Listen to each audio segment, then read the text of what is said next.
We're exactly 1 month into the Zohran Mamdani era in New York City, and I have to say, even I'm surprised at how quickly things have gone sideways. And believe me, I had low expectations going in. But before we get into the disaster unfolding in America's largest city right now, let me remind you what we were told during the campaign. We were told this 34-year-old state assemblyman from Queens was going to make New York safe and affordable for all. We were told he represented a new era of leadership. The media fawned over him. They called him inspirational, visionary. The progressive movement rallied around him like he was the second coming. And now, 1 month in, the streets are literally buried in garbage and snow. 16 people are dead. The budget is $12 billion in the hole. And his hand-picked housing czar thinks home ownership is white supremacy. Let me say that again, because I want you to really hear it. His housing official called home ownership the American dream that millions of families of every race and background have worked toward for generations. She called it a weapon of white supremacy. This is what New York City voted for, and it's already falling apart. Let's start with the snowstorm, because that's what everyone's talking about, and for good reason. Now, I want to be fair here. Snowstorms are challenging for any city. We all understand that. But this wasn't some unprecedented blizzard that appeared out of nowhere. The National Weather Service gave days of warning. Mamdani's own administration put out press releases about how prepared they were. The mayor went on TV, stood at a podium, and promised New Yorkers that the city was ready. And then it snowed 15 in some parts of the city. Significant, yes. But nothing New York hasn't handled before. This is a city that prides itself on resilience. This is a city with the resources, the equipment, and the personnel to handle winter weather. So what happened? A week later, 7 full days after the snow stopped falling, residents in neighborhoods across the 5 boroughs were still wading through dirty, grey slush. Mountains of garbage bags piled 8 feet high on sidewalks. Ice rinks on every corner, as one frustrated resident put it. Emergency vehicles couldn't get through. People were breaking bones, slipping on sidewalks that hadn't been cleared. Michael Rapport, not exactly a conservative voice by the way, posted a video showing the disaster 3 minutes from the mayor's house. Filthy black snow, garbage soup, ice rinks on every corner, cars buried like fossils, he said. Nobody shoveling, nobody salting, nobody doing anything. Even Deborah Messing, who's as far left as they come, took to social media to say this was the first time in her years in New York that she'd seen anything like this. She posted photos of an ambulance stuck, essentially parked in what looked like a parking lot of snow and ice. And here's the kicker. You want to know what was clean? The blocks around Gracie Mansion. That's right, the mayor's official residence. Residents reported seeing an army of sanitation workers clearing every bit of snow from those streets while the rest of the city languished. Do I even need to explain the optics of that? The socialist mayor who campaigned on fairness and equity has a clean sidewalk while working-class New Yorkers 3 blocks away are digging their cars out by hand. Now, the Mamdani administration will tell you they mobilized 2,500 sanitation workers. They'll tell you they used millions of pounds of salt. They'll show you statistics about snow melting sites. And I'm sure all of that is technically true. But here's what they can't explain away: the results. Or rather, the lack of results. Because if you mobilized all those resources, and the city still looks like a disaster zone a week later, then one of 2 things is true. Either you didn't actually mobilize those resources effectively, or you're simply incompetent at managing them. I think it's a bit of both. This is the problem with electing someone based on their ideology rather than their experience. Zohran Mamdani had never run anything larger than a small state assembly office before becoming mayor of a city of 8 million people with a budget of over $100 billion. He'd never managed a crisis. He'd never been responsible for coordinating multiple city agencies. He'd never had to make sure the trains run on time and the garbage gets picked up and the streets get ploughed. But he had the right buzzwords.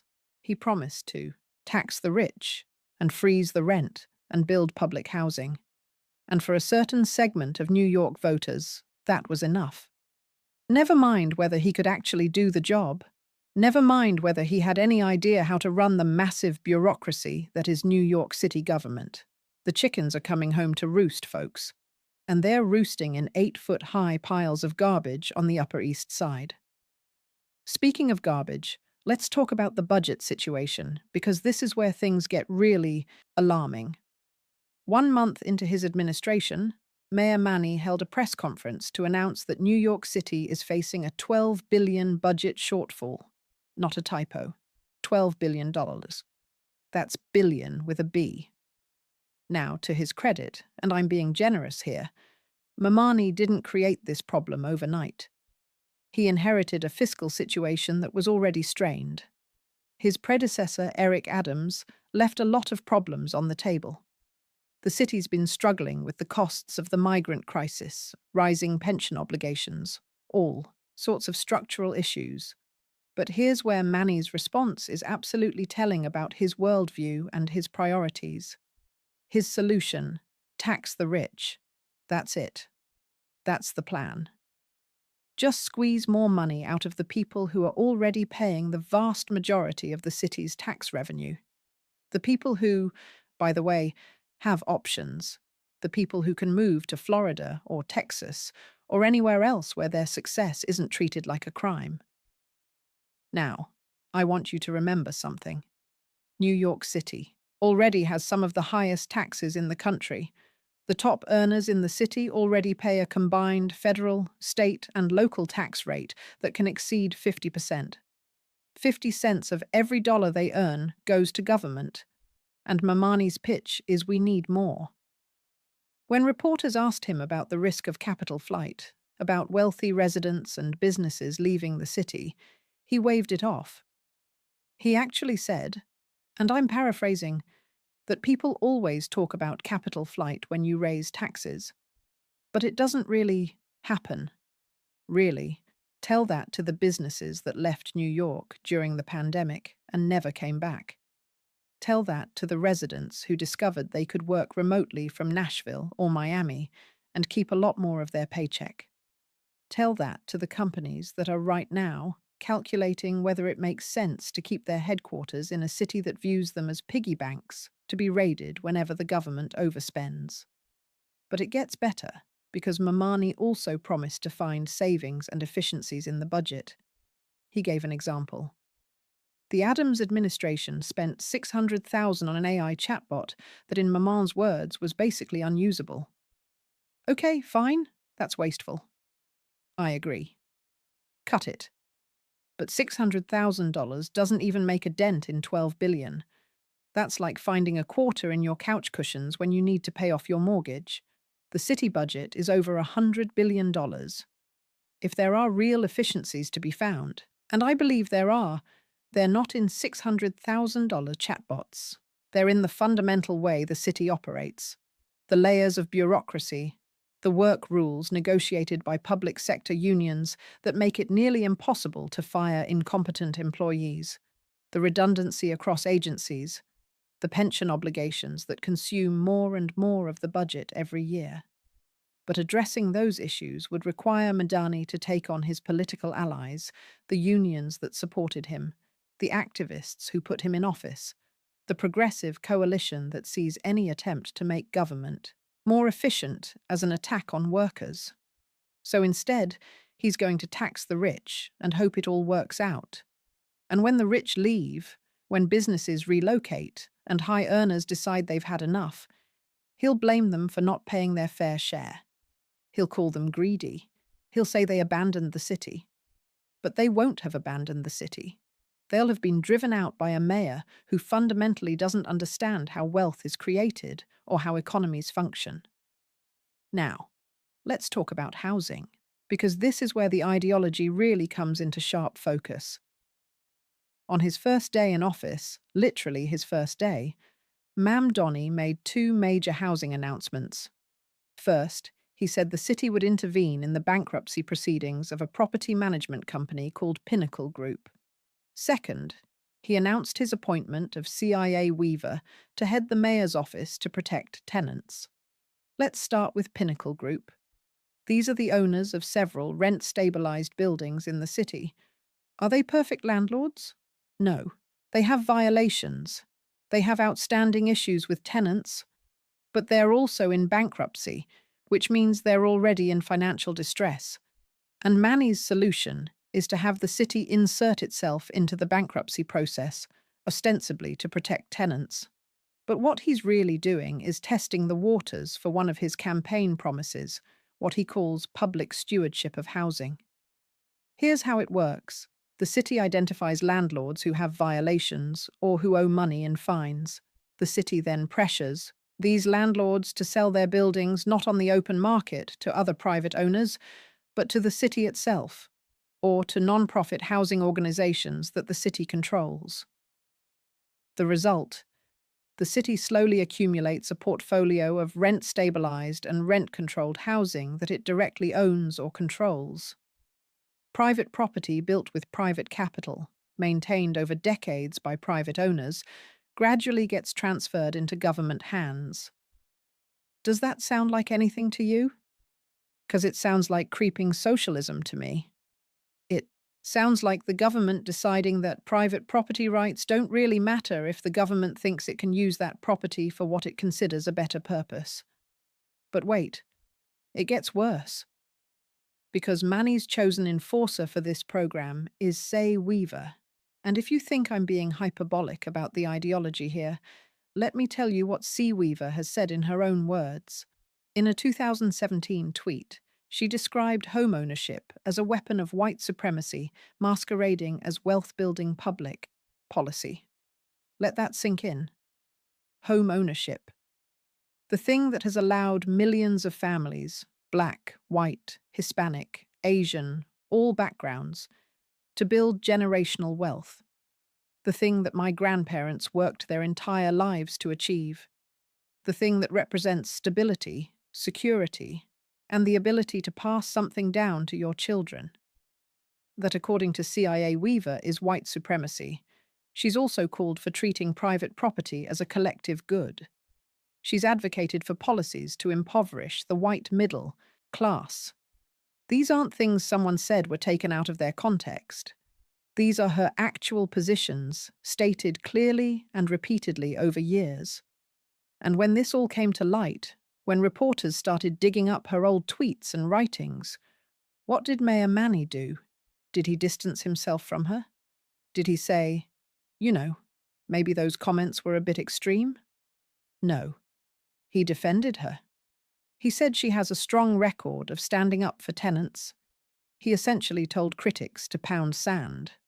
The Department of Justice criticized the appointment. The Washington Post editorial board criticized it. Former Mayor Eric Adams, a Democrat, said her views showed extreme privilege and total detachment from reality. But Mamdani didn't care, because this is what he believes too. He might not say it as bluntly as Weaver does, but the policy agenda is the same. Rent freezes for stabilized apartments, making it harder for landlords to maintain their buildings, forcing property owners to sell to the city, gradually transferring private housing stock into government control. And here's the irony that nobody in the progressive movement wants to acknowledge. These policies hurt the very people they claim to help. Rent stabilization sounds great in theory. Who doesn't want stable, affordable rent? But in practice, what does it do? It discourages new construction because developers know they won't be able to set market-rate rents. It prevents landlords from making necessary upgrades because they can't recoup the costs through higher rents. It creates a massive shortage of available apartments, because tenants who luck into rent-stabilized units never leave, even when they don't need them anymore.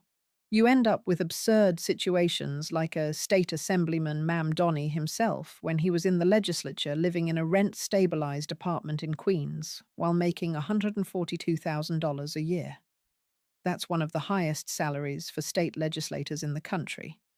And he's living in an apartment meant for people who need affordable housing. But that's what rent control does. It creates scarcity, and then it becomes a political prize that goes to whoever has the connections or the luck to get one of these apartments. Meanwhile, market rate apartments get more and more expensive because there aren't enough of them. New construction slows to a crawl. The housing shortage gets worse. And the politicians who created the problem in the first place use that shortage as evidence that we need more government intervention. It's a self-fulfilling prophecy, and it's been the story of New York housing policy for decades. And now, Mamdani wants to double down on the same failed approach that got us here. I want to shift gears for a minute and talk about something that happened over the weekend because it illustrates another challenge this administration is going to face. Protesters gathered outside Gracie Mansion to confront Mayor Mamdani, not conservative protesters. These were people who voted for him, people who supported his campaign, and they were yelling at him because he hasn't delivered on his promises fast enough. Think about that. 1 month, 30 days, and his own supporters are already at his door with megaphones chanting, "We was with you, Zohran. We advocated for you. We voted for you. You get up in here and lie to us." Now, some of this is about the snowstorm response. Some of it is about disappointment that he hasn't frozen rents yet or built thousands of units of public housing. But it speaks to a broader problem with progressive politics. The revolution always eats its own. Mamdani made sweeping promises during his campaign.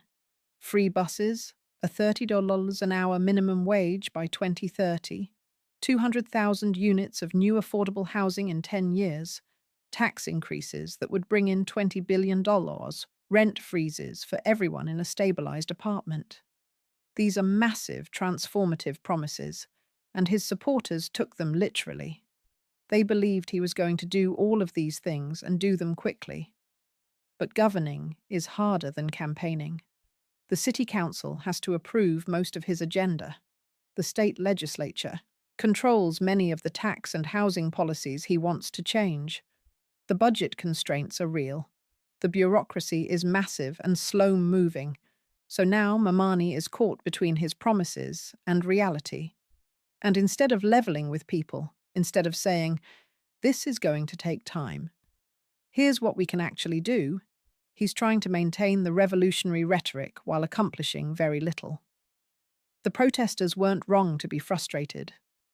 By the way, because beyond the big policy promises, there were simpler things that New Yorkers expected, like competent snow removal, like making sure homeless people don't freeze to death on the streets. Let's talk about that, because it's one of the most heartbreaking aspects of this story. 16 people, 16 human beings, have died from the cold in the past 2 weeks. 13 from hypothermia, 3 from overdoses while living outside. Now, Mayor Mamdani will tell you that his administration has opened warming centers. They've increased outreach. They've made hundreds of shelter placements. And again, that's probably all technically true. But here's what's also true. Mamdani reversed the previous administration's policy of breaking up homeless encampments during dangerous weather. He said he would only force people off the streets as a last resort when they posed a danger to themselves or others. When reporters asked him to define last resort, when they asked what systems were in place to evaluate homeless individuals to determine if they were in danger, he gave what observers described as a word salad of bureaucratic deflection. So, let me get this straight. For decades, going back to Mayor Ed Koh in the 1980s, the standard procedure has been that when temperatures drop to dangerous levels, Police and social workers actively move homeless people into shelters, not arrest them, not criminalize them, but make sure they don't freeze to death on a subway. Great. That approach isn't perfect. I'm sure plenty of homeless individuals don't want to go to shelters. I'm sure the shelters themselves have problems. But you know what? 13 people didn't die of hypothermia last winter under that approach. Manny changed the policy because he believes it's more compassionate to let people make their own choices, to not force anyone into a shelter against their will. And there's something to that argument philosophically. But when 13 people freeze to death in 2 weeks, maybe, just maybe, the previous approach was the more humane one. I want to bring up something else that happened recently because it shows the kind of scrutiny this administration is under, fair or not. Some documents were released relating to Jeffrey Epstein. Yes, we're still learning new things about that case years later, and Mamdani's mother's name appeared in them. She's a filmmaker, and apparently she attended some after-party at Ghislaine Maxwell's house back in 2009, where Epstein and Bill Clinton were also present. To be very clear, there's no allegation of wrongdoing against her. None. It was a party. Lots of people in the entertainment industry were there. This isn't a scandal about her or about the mayor, but protesters showed up outside Gracie Mansion chanting about it. Anyway, we know about your mum. They yelled through megaphones. Is that fair? Probably not. Should Mamdani be held responsible for who his mother attended parties with 15 years ago? Of course not. But here's the thing. When you run for mayor of New York City as a 34-year-old with limited experience, when you make your entire campaign about moral righteousness and standing up to corruption, when you present yourself as the alternative to the compromised establishment, you're going to be under a microscope. Every connection, every association, every potential appearance of impropriety is going to be magnified. That's part of the job. And if Mamdani wasn't prepared for that level of scrutiny, well, he shouldn't have run for mayor. Let me talk about something positive for a moment, because I want to be fair here. Crime numbers in New York have continued to improve. The NYPD announced that 2025 was the safest year on record for gun violence. Shooting incidents hit a historic low. January 2026 had the fewest murders and shootings ever recorded. That's genuinely good news, and I'll give credit where credit is due. Police Commissioner Jessica Tisch has done excellent work. Her precision policing strategy, putting cops on foot patrol in high-crime areas, taking down violent gangs, getting illegal guns off the streets. It's working. But here's the thing. Tisch is a holdover from the Adams administration. The crime reduction strategy she's implementing was put in place before Manny took office. The decline in shootings happened in 2025 before Manny was sworn in. So can Mamdani take credit for this? I don't think so. Not yet, anyway. What he can take credit for is making the smart decision to keep Tisch on as commissioner when he could have replaced her with someone more ideologically aligned with his democratic socialist base. That was politically risky for him. A lot of his supporters wanted him to clean house at the NYPD. They wanted someone who would implement more progressive police reform. And to his credit, Mamdani resisted that pressure and kept someone who was doing a good job. Now, whether that decision holds up over time remains to be seen. Already there have been a couple of police-involved shootings, and Mamdani has had to carefully navigate between defending the NYPD and keeping his progressive supporters happy. That balancing act is going to get harder, not easier. But for now, I'll acknowledge that keeping Tisch was a good move. Maybe the only unambiguously good decision he's made so far.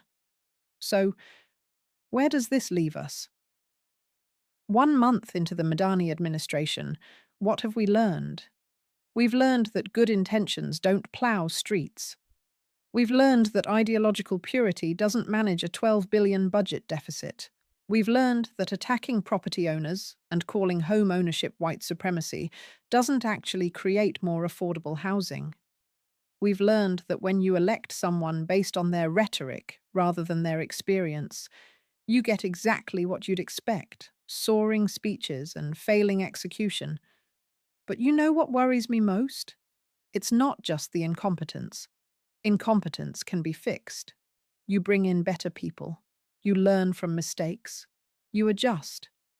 What worries me is the ideology, because everything we're seeing from this administration, the hostility toward private property, the desire to have government control more and more of the economy, the willingness to demonize success and wealth creation.